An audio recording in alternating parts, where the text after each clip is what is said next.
Richards channel, where you always learn a multitude of key concepts to improve your painting skills. Ready? Okay, welcome to paint class at the Arts Place of Stokes in Danbury, North Carolina. Last week we did this fabulous painting. Yeah, okay, so it's not a great painting. But we talked about all of these different aspects for attaining point of interest. And today I'm going to go away from the theoretical, which is what I kind of covered last week with just showing you different things, kind of applying those different things. And redo this by just starting from scratch. So how would you start this and how you implement this as you go along. So we may not get to everything on this list. As a matter of fact, with my high-tech list right here, if you will, just scroll down the page a little bit and okay, good. There we go. We're at the bottom page now. And there are a couple of other things that we might add to that point of interest thing, and that is interesting and uninteresting. So last week is we were talking with some of the students, and it kind of came up that sometimes you might want to make part of your painting just not all that interesting. What do I mean by interesting or not interesting, uninteresting? It's kind of straightforward. It's whatever just kind of makes it so that you're grabbed by one part of the painting and the other part of the painting you just don't really notice, you know. And so there might be any number of things that kind of go into making that happen, and those things are probably covered on this list. So edges, hard and soft. Remember when I teach the hand, capturing light, you know, that is the most important thing. If you do, your paintings will be lovely. If you get your drawing correct, you won't be feeling like you have to go back and fix it all the time, you know. And then values, how light or how dark are things. That's going to come into play today because we're going to be talking about simplifying your drawing today as well. And we're going to keep covering simplifying your drawing for a while. And then we have color, and we've gone over a lot of stuff that has to do with color. January, we're going to start working on color theory and really focusing on doing color. Like this is going to be, if you feel like you're a beginner, this is going to be kind of intermediate. This is going to be stepping it up to really understanding your color and being able to mix color well and to get to where you feel very comfortable with attaining the color that you're shooting for. You know, that's the thing is, you know, whenever you're creating a color painting, you want to be able to get to the color you're trying to get to. You know, it may not be, you and somebody else may be using the same photo reference, but you're going to have your own take on how you want to develop your painting. And that's great. That's part of, you know, finding your style. When you do that, though, you don't want to be just kind of shooting randomly at colors and like, well, it was kind of close to what I was shooting for, and I give up because I need to finish this painting sometime this century. You know, so getting a little more proficient at that.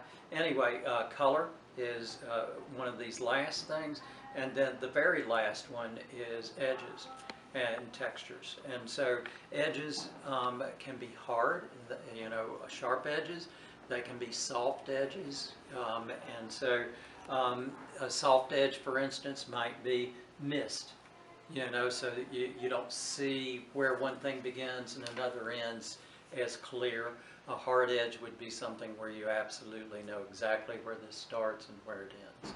So, so these are these things that kind of help you get to that point of interest that you're trying to create in the painting. I blew up the, or I went to a printer's and they were able to blow up that little bitty photo reference that I had last week. So we're going to talk about this one. We're going to redo it, and so we're going to just kind of put this one off to the side now, and we're going to do the same thing. But as we do this same thing, we're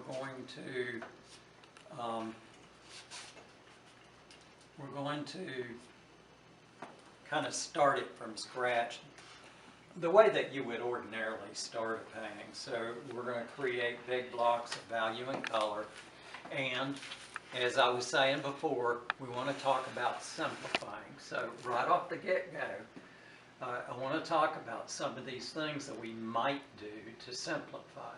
So we've got this as our point of interest. This real nice dark against the white is creating that value change.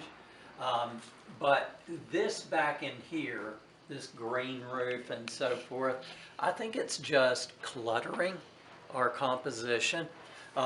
Where else might we kind of get rid of some clutter? Might be this white in here, because it's mimicking. It's doing the same thing twice. And I think it's just kind of taken away from what might be creating that as your point of interest. So we'll just kind of start over again. So let's begin with big blocks of value and color. Value is more important than color.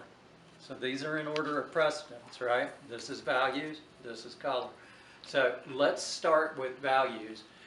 If you want to figure out the values of a painting, there's tools that you can use, but here's a real simple tool right here. Squint your eyes. I have an artist friend that she has written right here in black Sharpie, squint, with, you know, like exclamation points, you know, just to remind herself constantly to be squinting down. If you want to see color better, actually raise your eyebrows, open your eyes, and you will see color better. If you want to try to figure out which color is what hue, open your eyes, and let's say we wanted to figure out this orange tree here. What does that actually look like? Open your eyes and don't look at the orange tree. Look just barely off to the side of the orange tree, and your perception of that color will be more accurate when it's slightly out of your trying to think what's the right way to say this. So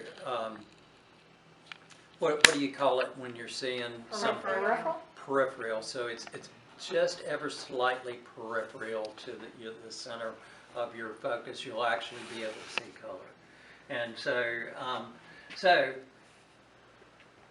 we're going to think more though in terms of values when we're trying to create these big blocks of value and color. So we've got colors in here, and we've got this sky in here, but if we squint down, what we're going to find is we see less color, and we just see a different value right there, right? So there's that light sky, and then there's a value of gray in here, and still with my eyes squinted, I can see all kinds of definition in all of this right here. So I'm going to squint down even farther, and if I get to where I can just barely see through my eyelashes, all of a sudden all this mass in here, the color is not so evident, and it becomes its own big block of value, and it's very similar to everything in here and here and some of this in here. So there's 1, 2, 3 values. This area in here becomes a 4th value, and then all of that white, that just pure white, becomes a 5th value. When you simplify your paintings down, never have more than 5 big blocks of value, okay? As a matter of fact, if you can simplify it down where by and large you're talking about 3 blocks of value, you're going to have a really strong painting that way. So we're going to simplify this down, but then we want to simplify it into blocks of color as well. So whatever value blocks that you chose, you want to. Sorry, I'm really taking too long, but I'm going to try to get us started out on the right foot with some of this.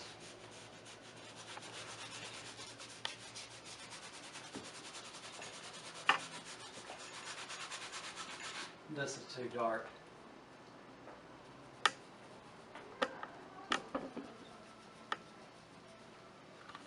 We want value changes. Remember, value is more important than color.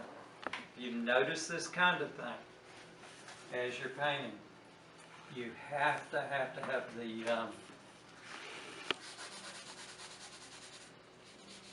patience and the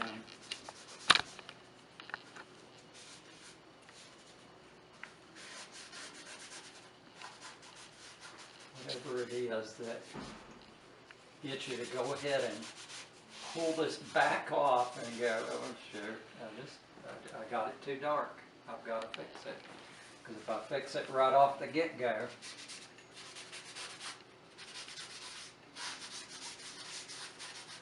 I'm heading in the right direction with it.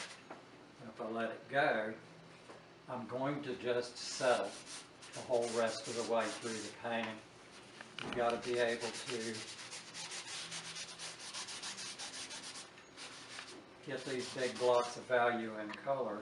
Well, it's good for us to see how to correct that because I know I'm going to be doing it.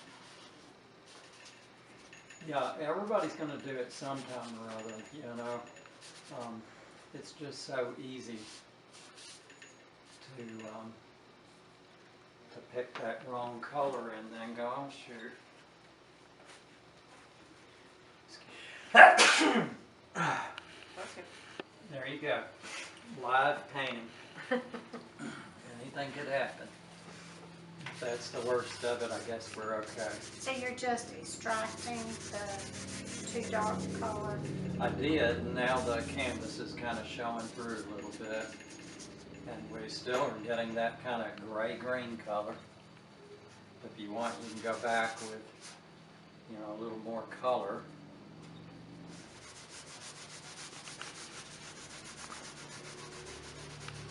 Kind of like that. It's got a little more yellow in it.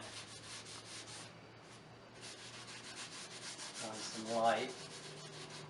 It doesn't look all that light because we've got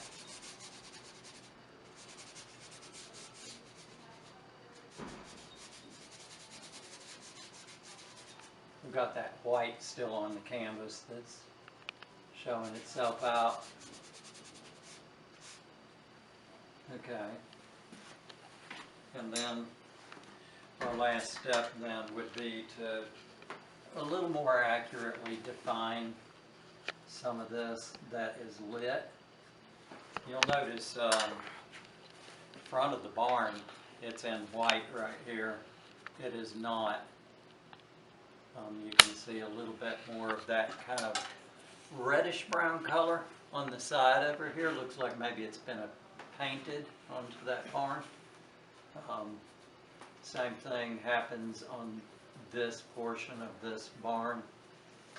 The roof is lit.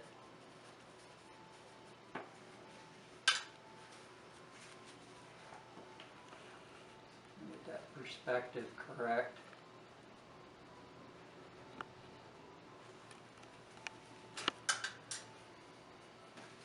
We've got that church coming right out of that. So we can get that angle more accurate. Now if you're using acrylics, these wet on wet techniques become infinitely more difficult to kind of just extract back out like this. But you can make that work by just keeping a spritzer bottle with you and spritzing regularly. Not when you decide, oh okay, I need to extract here, I'll spritz. If you wait until then, it's going to be too late. You've got to be spritzing all along every couple of minutes, depending on how dry your area is and what temperature, whether you got the air conditioning running.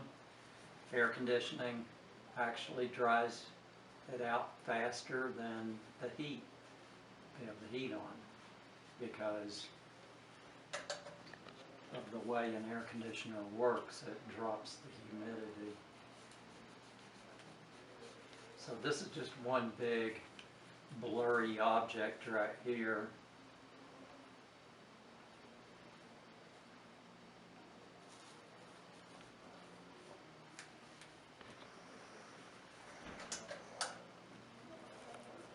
And we got that gorgeous tree right here that is a part of our composition. So I extracted for it because I don't want to drop that high chroma onto very neutralized wet paint. It would just completely neutralize that out. Now if you're doing this, even though I've slowed down a little bit on this demo so that I can show you a little more accurately some of this, if you're doing this yourself, slow down even more. Make sure that you're getting your colors, your values, your drawing of your buildings, things that count, you know, stuff that somebody's going to look at it and they're going to go, that's not right. I don't even know that building, but I know that's not right.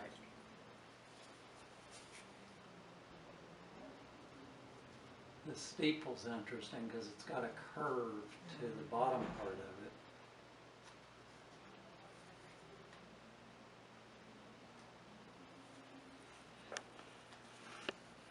I got that off a little bit.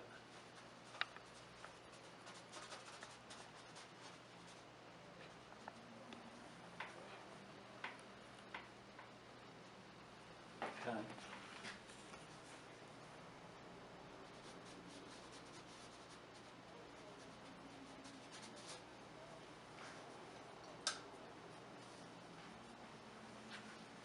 And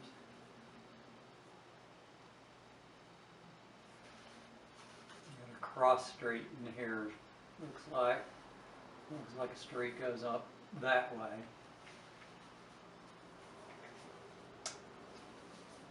And then you have the street coming down the hill, going across the bridge here.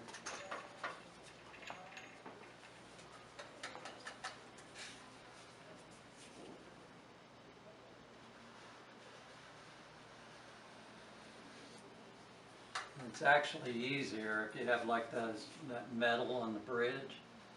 It's easier to extract it out than it is to paint it in. It is for me anyway. I prefer to do it that way. You got this coming down, get a nice elegant angle on it, even if that's not what you see. It is what I see in this particular photograph. But lots of times there'll be some kind of awkward angle to the way the road is running in the photo that you're referencing. But there is no law. This is America. Luckily we live in a free country where you can decide which way you want the road to run and not do it the way the photograph says. Now if we were in some other country you might have to do it that way, whether you like it or not. I'm just kidding, of course. I hope there isn't any countries that are so strict that they're like, well, you didn't do that right. Greg, I have heard that it's unwise to have your road go right down to the very corner. Yes. What's the idea behind that? You know, honestly, I don't know. But does that play with your mind, though? Does it really work? Yeah, you know, I would say stay away from the absolute corner with something that's following through. And it's more of an intuitive thing. I feel like a lot of stuff that has to do with composition is more intuitive. Like there's something to it. Can't explain exactly why this would be more appealing over that, you know. But I've had any number of, you know, master artists tell me the exact. The psychology of it. Oh, yeah, there you go. Yeah, somehow it is, but I don't know exactly, like I could not tell you exactly why that would be true. But But that it is a good is principle to somehow. follow. Yes. So, okay, that's it. That's as far as I'm going to go this week. But this is the way you begin this. And if you notice, if you go back and look at each of these one step at a time, you're going to see that some of those come into play even at this stage. Some of them do not come into play yet, but they will come into play. And last thing I'll say about this point of interest thing is that all you're trying to do is use as many of these things as you can in your painting, incorporating them into your painting. You will not necessarily be able to get all of them, to work like that. But, as you're sitting back and you're looking at a painting, you're going, am I done? Is there something else I should do or not do or change or whatever? This gives you something to be able to evaluate it against. Always calling somebody in that you value their opinion, second set of eyes is a really good thing to do. Professional artists do it all the time with others. They'll say to somebody that they value their opinion. What do you think? But you're going to get as much of this into there as you can to gain a point of interest. Now, there's other things to be had other than just creating a point of interest. But as far as the lesson of creating a point of interest, the more of these things you can incorporate into your painting, the more that you will achieve that thing. So there's a good concept for you to strive for. Okay, all right. We'll come back to this next week. Thank you. Hey, we're here at the Arts Place of Stokes again in Danbury, North Carolina, at my studio, and welcome to paint class. Today what we're going to talk about is this word that you're going to hear artists use occasionally, which is pushing. Lots of times when an artist says, I'm going to push this color or something, I've seen this before. Students' brows get wrinkled, and they're like, what are you talking about? Knock it over or what, but anytime you hear that word, what its meaning is that you're going to go more extreme with it, okay? And so we've been talking about creating these points of interest and all of these various different things that you can do. Most of them have to do with contrasting elements, so how light, how dark is something, how close in proximity is that, very light, very dark to one another, and so those contrasts, how much do you push those contrasts? So how dark is your darkest dark, how light is your lightest light?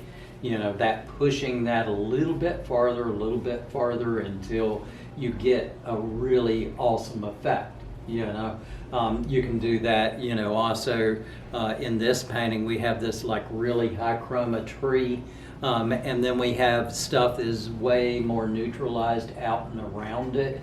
So what are we doing? We're kind of pushing that chroma. You could say we're pushing the neutrals also. So we're trying to get more and more neutral so that the more and more chroma has more of an effect. So there's more of a contrast. So they're diverging in their differences, and because of the differences, when they're in close proximity to one another, then you get an impact. So that's what we're looking for this point of interest. So I've kind of developed this since last week a little bit. I'm not going to do any more on this painting. I am today, but I mean, we're not going to continue lessons. Probably most of y'all have finished this painting by now. But I wanted to talk about this one element, pushing things a little bit farther, continuing to push it a little bit farther. So as you develop a painting, we were talking about this before the class, that You know, lots of times you'll look at a painting that it's been done for a long time and you go, oh, wait a minute, I don't like that about my painting, I'm gonna fix it, you know? And there's nothing wrong with that. Go back and fix it. Keep going back and fixing it because as your understanding and your skill or whatever develops, you're going to start seeing things that you didn't see before. Go ahead, go work on it a little bit more. So today, practically, we're going to go ahead and work on light to dark. And we've already got a lot of light and dark going on, but I want to show you what happens maybe if you push it a little bit. Right now, the church and the roof of this building are just the canvas color. There's no paint on there. So it's not particularly bright, but they definitely stand out. I would say this one actually stands out more than the church at this point. So what we're going to do is we're going to just put in a glaze, a wash, and see if we can't just reduce the overall value. When I say value, of course, I'm talking about light to dark.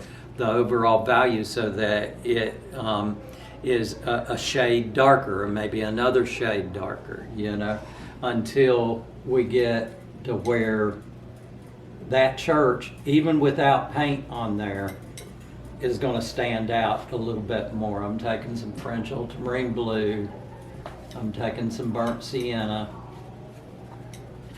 mixing them together and getting kind of a dull dark gray. Now if I put that dull dark gray on that sky right there, you can see that's way darker than what the sky is right now. So we're going to add some white to that. We don't want it to be that extreme. That would be a little bit crazy. And when you mix up a middle tone like this kind of bluish gray that I've got going on here, that middle tone compared to that is going to look dark as night, you know. So you've got to kind of keep lightening that a little bit at a time until you get to the point where when you put this on here, it's not going to be like turning this from a daytime scene to a nighttime scene.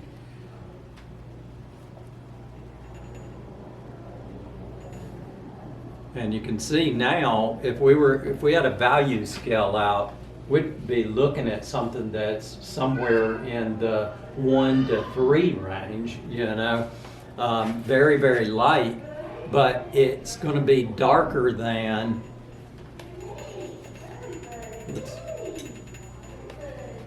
okay, so that's the same color, so we are going to go a little darker then. How about this guy? Okay, you can see that gray show up most definitely. The only way you can make something look brighter is to go darker. The only way that you can make something look more chromatic is to go more neutral, okay? And so let's kind of work this. I need more paint. So I'm mixing it all up about that same value. Now that I know what value we're looking for, it makes it a little easier to mix up a whole lot more of it. It's kind of like creating a recipe and then recreating that recipe in a larger quantity. Just like when you're making cupcakes. Let's see. Well, that wasn't thoroughly mixed on my brush. It's kind of hard to tell if you don't mix your brush thoroughly. Okay, so that's pretty dark compared to what it is right now. And you'll notice that my hillside here is pretty darn chromatic compared to our photo reference. That photo reference has everything. With the mist, it's just about completely gone. There's no color to speak of in there. I'm wanting to get a little more solvent. I'm coming down to the tree line.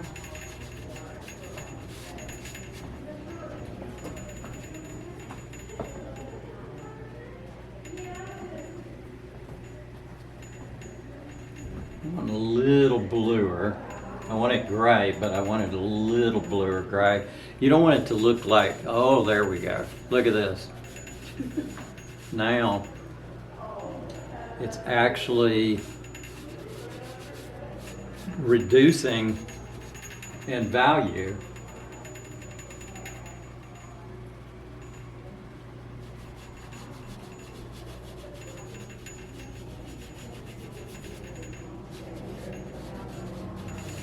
So we drop down one value, and notice how the rest of this is starting to stand out against that. Now what happens if, whoops, what happens if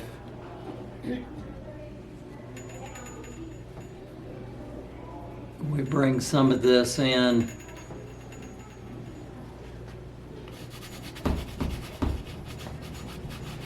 Okay.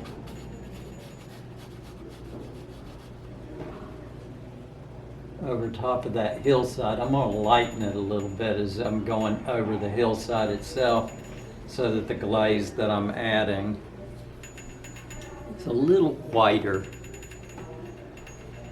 So a little more of that misty feel going on in there.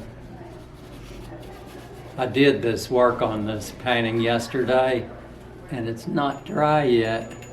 You kind of want it to get dried out if you're going to glaze over it. But what I'm wanting you to see is that I'm reducing the value of everything. And as I do that,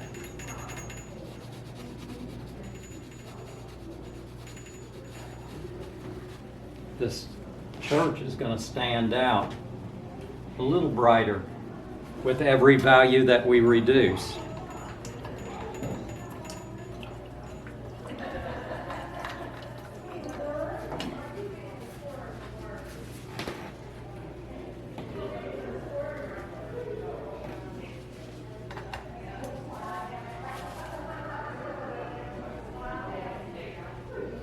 I'm extracting back off that paint that just glazed over this church steeple.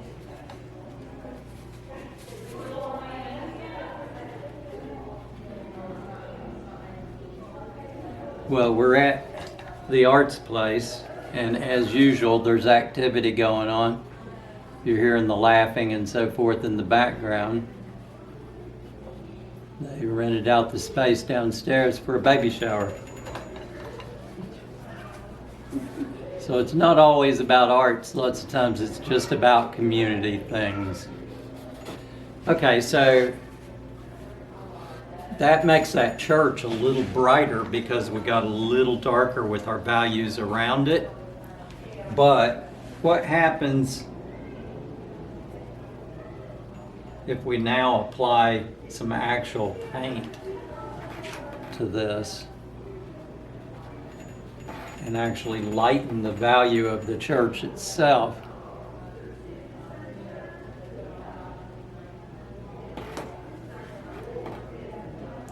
Another thing you might bring into the mix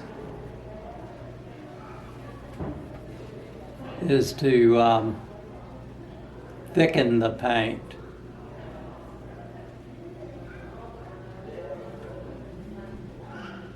That is the church, because when you thicken it, there's little shelves that kind of form for actual light to kind of bounce off of, just like the light from the moon bounces back to our eyes. The moon doesn't actually have, it's not producing light. But if I build this pane up right on the edge of that church roof,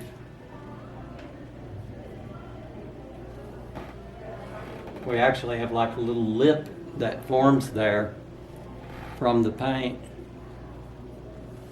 This roof that's going off to the side, I'm going to paint it in, but then right here on the front edge where the roof comes down, I'm actually going to make it a little thick right there. Kind of build it up thick.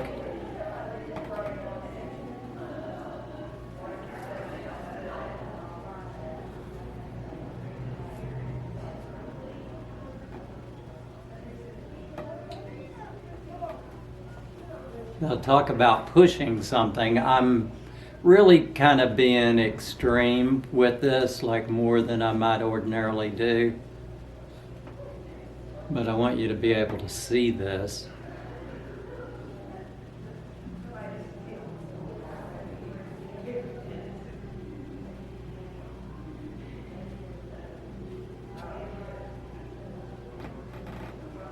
And I can cut back and underneath this barn roof, and we kind of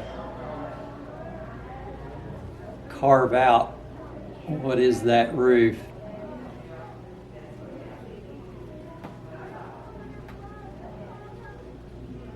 By adding in the church.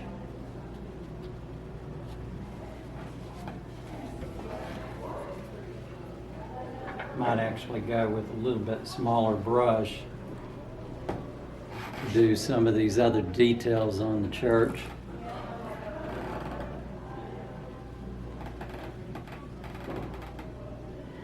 Now,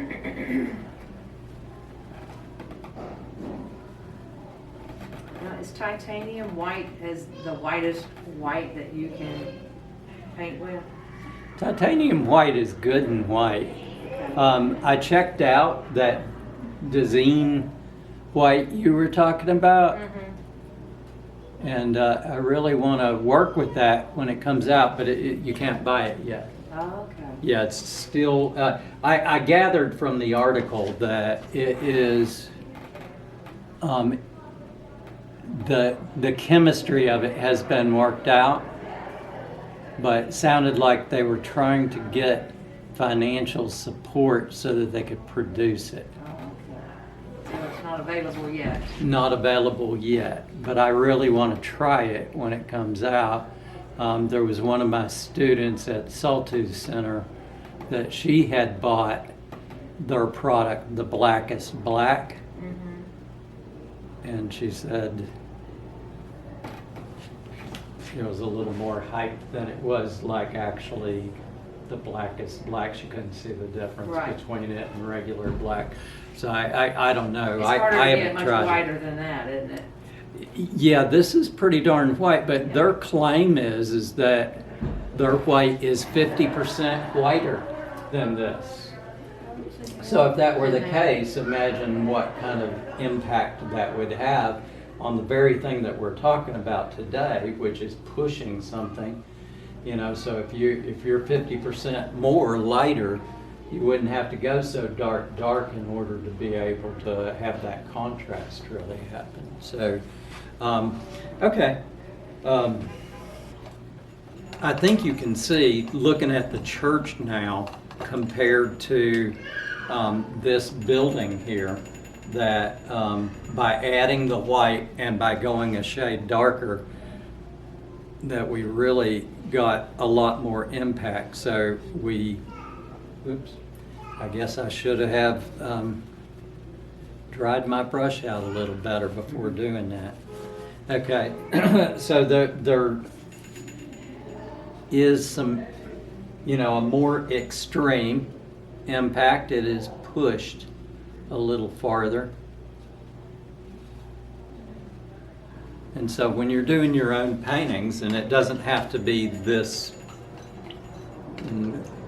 New England countryside that we're talking about, it could be any subject matter where you're trying to bring out that light. You're trying to get a point of interest going where our eye is kind of compelled to go there. The more that you have these contrasting elements, the more that you'll achieve that. So I will post this whenever it's finished so that you can kind of see, and I'll go over these maybe when it's finished so that I can point specifically to each of these kind of elements that have to do with point of interest. But there you go. As you develop a painting, keep pushing things. And you notice I kind of obscured all of what I had achieved with the change-ups and the colors of the trees and so forth in the background there. And Scott Burdick says this in one of his videos. If you did it once, you can do it again. You know? So don't sweat that. You know, getting those big blocks of value and color correct is more important than all of those details. So if you have to wipe out your details in order to push a big block in the right direction, by all means, you know, push that big block in the right direction. Go back and redo the details. And you know, this is also kind of a lesson in this sense that don't try to get to the details too soon. You know, let the details go. Keep working with your big blocks and bring it into focus a little bit at a time, so that as you develop it with a lot of strength, you know, and having those contrasting elements, that's what does that. So, okay. So we'll let this go for today, and I'm going to keep working on it until I'm ready to hang it up on a wall somewhere. So, okay. Thanks. Any questions? Y'all never think of any questions until you get over to your painting, and then you're like, oh yeah, well, you know, that's True. good. Now let me ask you, when you do go back in, do you think you'll go back and add color to the background, or do you know, to the trees in the background, because you did have a variation? Is that what your plan is? Mhm, Okay. yeah, there will be for A sure. little, at least a little, to show some differences. I don't think it'll be as much as it was. So what I often do, and you probably heard me say this today, that I worked on it yesterday, it wasn't dry enough. So when I put that glaze over top of it, it just blended. But if you go ahead and do stuff where it's fairly detailed, you know, and the colors are where you want them to be, except for that, you know, if you have this mist, you're seeing those colors through the mist, right? Well, the one approach that I take to that is go ahead and paint it as if there's no mist. So you go ahead and put all your color there, let it dry thoroughly, and then you come back in with that thin, translucent yeah. glaze. And and you see it just like it really is. You're creating a mist over top of what would ordinarily be, you know, much higher. Yeah, tone. I've seen you do that, but you're right, it was dry. Yeah. Yeah. Yeah. Yeah. So you do have to have the patience to allow it to dry first. Go work on something else, Yeah. you know, Well, and you just come back. couldn't afford to do that right now because you had to do this today, so. Yes. So, Okay. yeah, and I've been busy. I haven't been able to get back to this, but yeah. So yeah, we'll see this, and I think I will. I'll go back over this list after I've finished it. But next week we're gonna do some snow paintings. So it's getting close to Christmas, Yeah. and I just came back from Utah at 10,000 feet, Mirror Lake. Frozen over lake, snow peaks everywhere, dark pines. So you get those nice dark contrast of the dark pines against the snow. Bright, bright sunshine streaking through the trees, streaking Oh, boy. across the lake. So just ideal for doing paintings. So I have got so many photographs, and I will probably end up, you know, having 10, you know, a good 10. You know, photo references off of that. So, Oh, that's we'll, great. Yeah. So we'll do that next week, and that'll be fun. Yep. Yeah. have a question. Uh-huh. Do you think I'll get kicked out of the family if I don't go to the concert next week and come here and paint? Yeah, you probably will, sorry. But I'll it's film it okay. for you. You want me to Is take there a dress rehearsal, No, Dress? it's a real thing. a practice for the concert? So you have an actual concert that's going on with family members? Yeah, my Yeah, son-in-law's the director. you've got a new family, that's all. Tell those guys, I don't even know who they are, you know, who are they, you know? I had a daughter once, then painting happened, you know? Gosh. No, of course, family comes first. Yeah. Did you go out skiing or hiking or? I didn't even want to. We did hike. We hiked all the way around that Yeah. lake. It was 2 miles around that. No, it was, you know, I mean, that's kind of what I started doing, but it's creating those contrasting elements. So if your white is, if you don't have that Dezeen white, you know, that's 50% whiter, it's as white as it's going to get. It's not going to get any whiter, you know. So how do you make it look brighter? You make the things around it look darker. You know, so it's pushing those contrasting elements. That's what I was trying to get across today. So the other statement I questioned was only way to make or reduce value is to go neutral. Was that your term? No, I'm not sure what you were hearing, but so I was talking about 2 different contrasting elements. Right. One is values, so light to dark. That's one contrasting element. Another contrasting element is neutral to high chroma. So the more neutral you go, the more that your chroma is going to stand out as being bright. So just as I was saying, white straight out of the tube is as bright as you can possibly go as far as values. You know, maybe your bright orange or bright red or something is as high chroma as you can get coming straight out of the tube. The only way it's going to look more chromatic, more intense, is if you surround it with neutralization. So you want some, you know, whatever color is around it, you want it to be very, very neutral.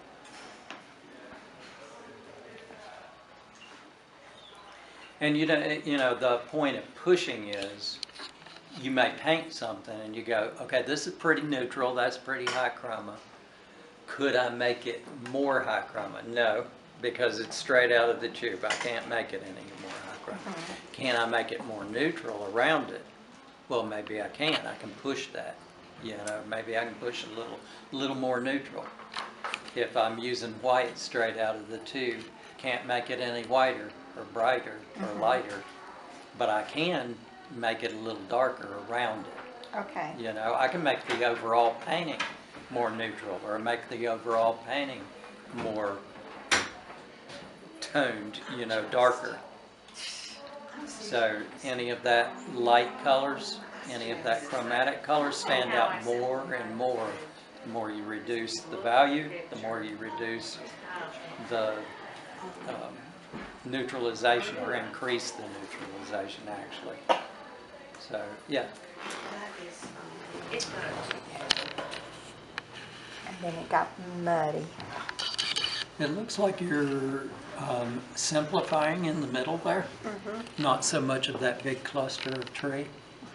Well, it started to be muddy, Uh-huh. so I just left it overnight. But I'm struggling with this barn. Yeah, the perspective on it. Okay. I'm going to leave out that structure and that one. Let me get some proportional dividers. Okay. I forgot about that, Uh-huh. but I have them. These are proportional dividers. You can get these on Amazon. I think they're like $15 on Amazon. They're great. they work like calipers to where you could do one-to-one dimensions. You know, so if you wanted that barn to be exactly the same size on your canvas, all you got to do is say, okay, here's the back vertical wall goes from ground to soffit in that distance. And so if it was one-to-one, so you'd have about this much here that is too much I just from top increased to that. bottom. And yeah, so if you want to make it larger, depending on where you put this little fulcrum, is that the correct term? Where this little pin fits in the holes, will depend on what change-ups there is from top to bottom. So notice there's a bottom caliper and a top caliper. If I put it in this top hole, it's pretty much even up, right? So it's still one-to-one like that, so it wouldn't do you any good like that, not really. If you move it down, let's go all the way to the bottom so we can see the contrast between that and that. So if you were to make an observation like what we just said, from ground to soffit there, look how big this is on this side. Okay, so now it is, you know, probably 4-to-1 the dimension, right? So you could have a large canvas, take this dimension, and now your barn is this big on your large canvas. And then, so same thing, you make this measurement on the front vertical wall, because what we know is in perspective, the front vertical wall is going to appear bigger to us, and then the back wall is going to get smaller. Probably where you're running into the trouble at with this, Kitty, is that we're not just looking at it straight on like we might ordinarily if we're standing on a street looking down the street at this. That what I just said about the back wall being smaller, front wall being larger would most certainly hold true. But if you have this almost bird's eye view, so we're kind of looking down on that barn, so it throws all of that usual 1-2 point perspective stuff out the window. We're looking at more like 3-point perspective, because anytime you look way down on something or way up at something, you're changing what kind of perspective you're going to kind of try to use in order to make it come out. But you know what is probably the easiest thing to do with something like this is to just take accurate caliper measurements and, you know, use this back, front. Now you notice the front is a little larger because when I took that back measurement, Come on in. I had about 1/3 of this is getting cut off. Yes, When I fine. take the front measurement, it's just a little piece that's getting cut off, Okay. all right, at the bottom there. So, and then if I take the measurement this way, so there's a little bit of that getting cut off on the left-hand side there. And if you get all of those measurements correct, the angles might be easier to kind of figure out the angles then, because the angles are what create the perspective, but the measurements are what create the correct width, the correct height at the correct placements, like from front to back, you know, or side to side. And so that'll be helpful. The only other thing that I can tell you that might be helpful as far as the angles of these things is you can take your paintbrush and do this, or you can take the edge of your proportional dividers, and if you lay this so that it is the exact same as this edge of the barn, the roof of the barn there, and then just take it, don't change your angle, carry it down and lay it there and paint it at that same way. If it's difficult to throw your paint in like that, which it might be, this will get in the way, take a little bit of charcoal, or you use that white chalk lots of I times. do. That works good too. Pencil, I don't suggest pencil because graphite is shiny, and it seems to me that paint kind of wants to roll off the graphite. It just obscures charcoal. It just erases it, particularly if you use like a vine charcoal, which is really, really soft. So you wipe with your paintbrush the line that you see there with the charcoal, and it erases the charcoal and applies the paint all in the same stroke. So that works. But yeah, I like what you're doing with this. This looks nice. It's got a very elegant, mountain shape to it, and we all around here know that mountain. We do. So it's pretty darn accurate. So that's good. Yeah. Okay. Yeah, I think kind of getting your barn so that you feel comfortable with it right off the get-go is a good thing to do. In the last few minutes, I just double the height of the barn, so I can reduce that. Uh-huh. Yeah, I would. Still wet. I think most of the barn is correct.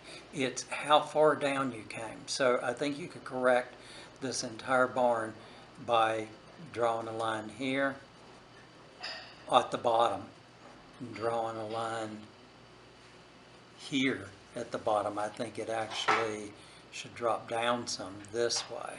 So these angles are a little more farther right at the bottom and not so far left at the top, so to speak. So just make it shorter. Yeah, but remember what I'm saying is the front of the barn, the front of the barn's going this direction more.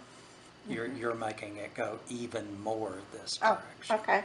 So more out this way, and then this is going to be just a smudge off here in the front, but quite a bit off here in the back. So there we go. We got it. Actually have it right there.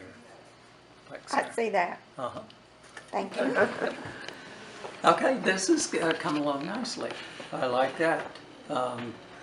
So you followed exactly what I did today. So we got your blues in here, going more grayish. You're going more to the green gray in here than I was. I was going more warm gray, like orangier, right? But green gray is fine.